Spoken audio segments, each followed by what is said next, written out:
कोटा और पूरे हाड़ौती के अंचल के मेरे सभी साथियों को फिर से एक बार नमस्कार। अभी पिछले ही हफ्ते मुझे राजस्थान की यात्रा पर आने का अवसर मिला था। अजमेर की पावन धरती से हमने राजस्थान के विकास से जुड़े हजारों करोड़ रुपए के प्रोजेक्ट का शिलान्यास और लोकार्पण किया था।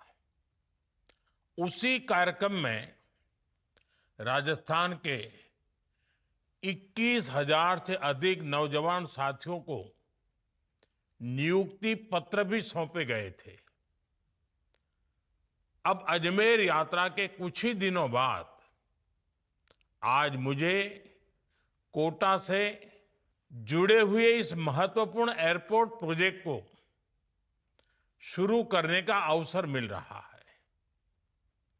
एक ही हफ्ते में राजस्थान में विकास के इन दो बड़े कार्यक्रमों का बहुत बड़ा संदेश है।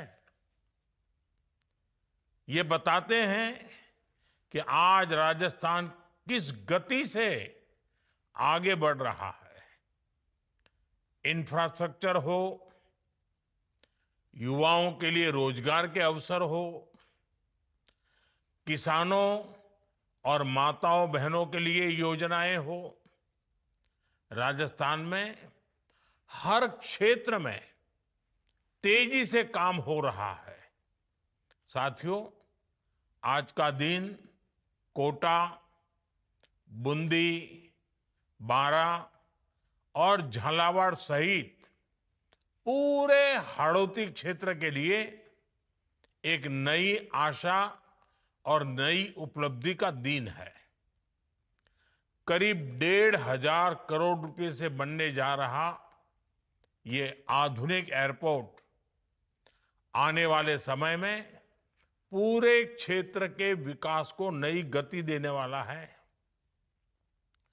मैं कोटा और पूरे हाड़ौती क्षेत्र के लोगों को एयरपोर्ट के शिलान्यास के इस महत्वपूर्ण कार्यक्रम में अपनी बहुत बहुत शुभकामनाएं देता हूं।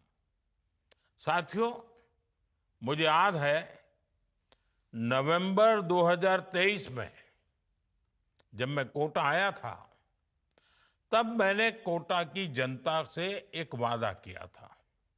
मैंने कहा था कि कोटा का एयरपोर्ट केवल एक सपना बनकर नहीं रहेगा, बल्कि उसे साकार करके दिखाया जाएगा। आज मुझे प्रसन्नता है कि वो क्षण आ गया है जब कोटा एयरपोर्ट के निर्माण का काम शुरू होने जा रहा है। अब तक कोटा के लोगों को जयपुर या जोधपुर जाकर फ्लाइट पकड़नी पड़ती थी।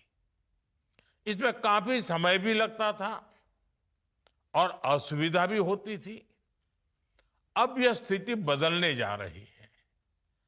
जब यह एयरपोर्ट शुरू होगा तो कोटा समेत आसपास के पूरे इलाका में यात्रा भी आसान होगी और व्यापार भी तेजी से बढ़ेगा।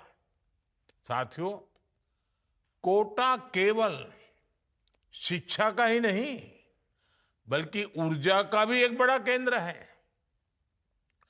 कोटा वह अनूठा क्षेत्र है जहां न्यूक्लियर हो, कोयला आधारित हो, गैस और पानी हो, ऊर्जा के लगभग सभी स्रोतों से बिजली का उत्पादन होता है।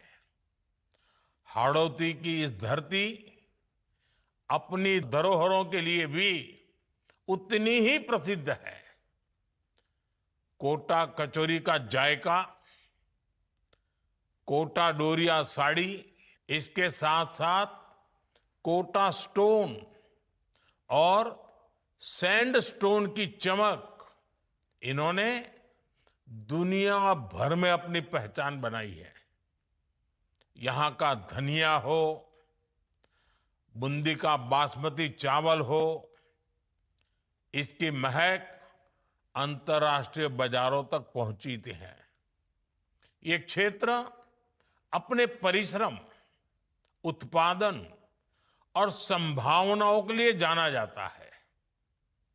अब कोटा का ये नया एयरपोर्ट यहां की संभावनाओं को कई गुना बढ़ाने का काम करेगा।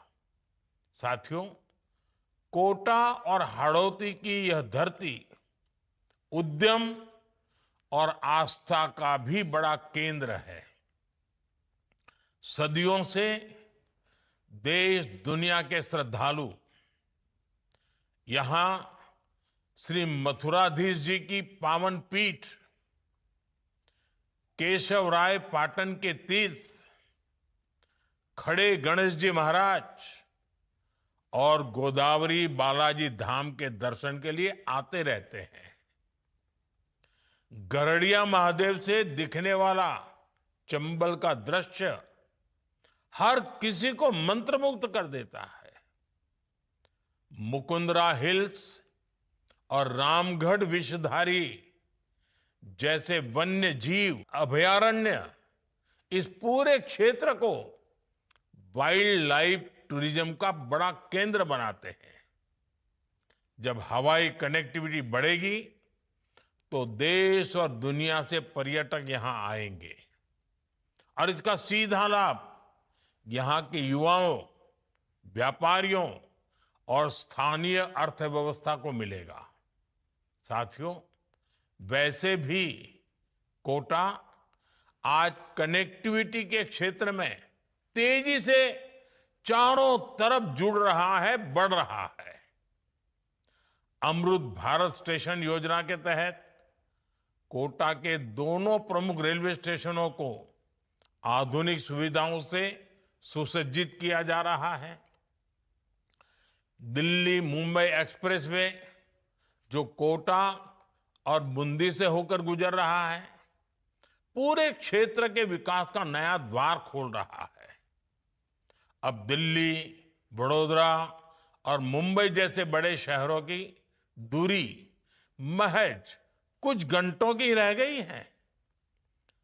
बेहतर सड़क और रेल कनेक्टिविटी के कारण यहां नए उद्योग स्थापित हो रहे हैं। विशेष रूप से एग्रो बेस्ड इंडस्ट्री के लिए यह क्षेत्र एक बड़ा केंद्र बनेगा।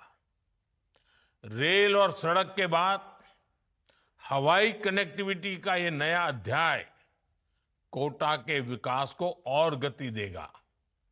कोटा एयरपोर्ट पूरे हाड़ौती क्षेत्र और आसपास के जिलों के लिए प्रगति के नए अवसर लेकर आएगा। साथियों, मैं इस महत्वपूर्ण परियोजना के लिए कोटा के सांसद श्रीमान ओम बिरला जी के निरंतर प्रयासों की भी सराहना करना चाहता हूं। उनकी हमेशा यही कोशिश रही है कि कोटा के लोगों का जीवन बेहतर बने, उन्हें नए अवसर मिले। एयरपोर्ट हो, ट्रिपल आईटी का नया कैंपस हो, सड़कों का विस्तार हो, कोटा के विकास के लिए वे लगातार सेवा भाव से काम कर रहे हैं। उनके प्रयासों के कारण ही कोटा और इस पूरे क्षेत्र के विकास को नई गति मिल रही है। साथियों, ओम बिरला जी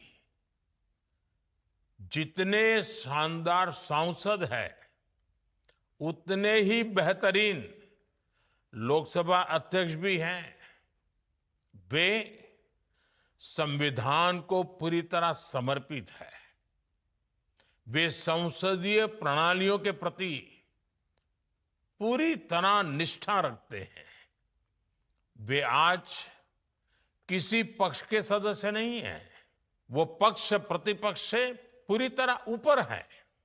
और मैं देख रहा हूं, जब उनको सदन में देखता हूं, तब मुझे विचार आता है कि शायद शिक्षा की नगरी से आने का प्रभाव है कि वो लोकसभा अध्यक्ष के तौर पर भी एक अच्छे मुखिया की तरह सबको साथ लेकर के चलने की भूमिका में रहते हैं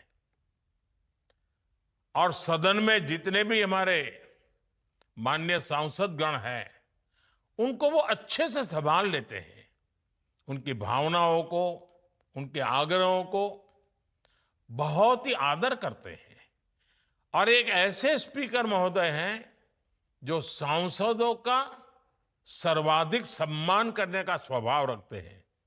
और कभी कभी कुछ बड़े घरानों के अहंकारी, उत्पाती अगर कोई छात्र आ भी जाते हैं, वो अपना हुड़दंग करने की आदत तो छोड़ते नहीं है, तो भी वो सदन के मुखिया की तरह सबको संभालते हैं,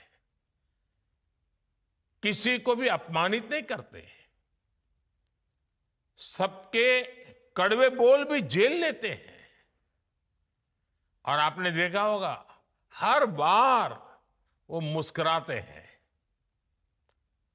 एक मीठी हंसी उनके चेहरे पर हमेशा रहती है। शायद वो भी एक कारण है कि सदन में वो सर्वप्रिय है। साथियों, जब कनेक्टिविटी बढ़ती है तो विकास की संभावनाओं में भी नई तेजी आती है।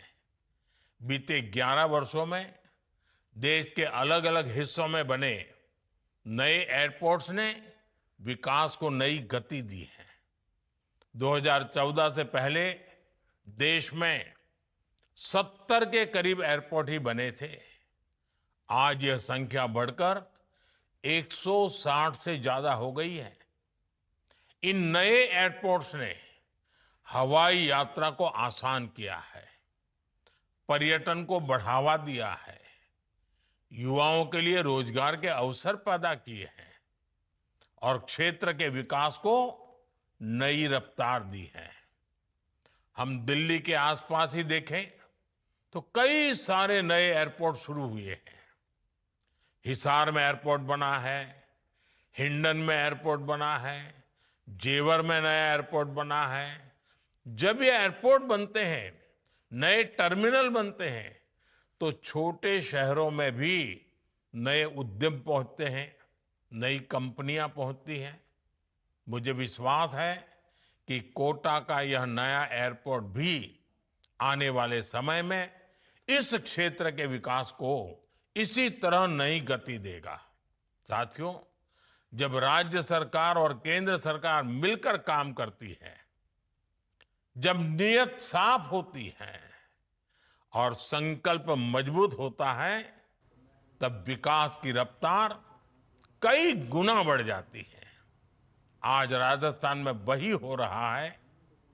विकसित राजस्थान की यही मजबूत नींव विकसित भारत के संकल्प को और ताकत दे रही है। मुझे पूरा विश्वास है हम सब मिलकर एक ऐसा राजस्थान बनाने में सफल होंगे जो समृद्ध भी हो, सशक्त भी हो और अवसरों से भरा हुआ भी हो। इसी विश्वास के साथ आप सभी को इस शिलान्यास के अवसर पर मेरी बहुत बहुत शुभकामनाएं हैं। बहुत बहुत धन्यवाद। वंदे मातरम।